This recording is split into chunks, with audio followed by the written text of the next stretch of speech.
ए Sumo, या काटक्याला उचलून ने.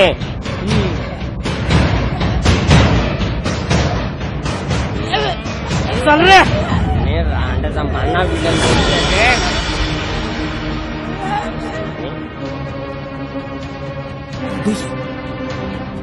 दादूस, हे दादूस. अरे कोंबड्या, आता तू आला का त्याला इथं?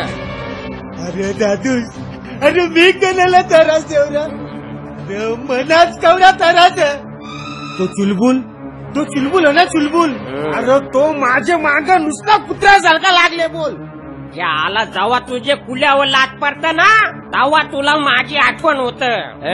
आपण असता लोकांना न शेंबुरा आपले नाकाला, अशी गत तुझी. अरे इकडं आर ना तिकडं येर, ही परिस्थिती आहे तुझी. म्हणजे अरे म्हणजे काय बोलतोय? ज्याला मी तुला सांगता, तू डायरेक्ट ते अंडरवेअर मध्ये जा. अंडरवेअर मध्ये? अरे अंडरवेअर म्हणजे ते के बोलताना ते अंडरवेअर के ज्याला त्या भुयारण के बोकांचा कुठेतरी जा. अरे तो चुलबुल तुझे मागे लागले. ज्याला माझी ही अवस्था तुझे शेठची अवस्था केले, तर तुझी अवस्था करेल मला तर बाबा काही कळलं नाही. जा पल जा, माझा पित्या सोड. ते चुलबुलचा बंदोबस्त आता मनाच करायला लागेल. त्याला ढगान मनाच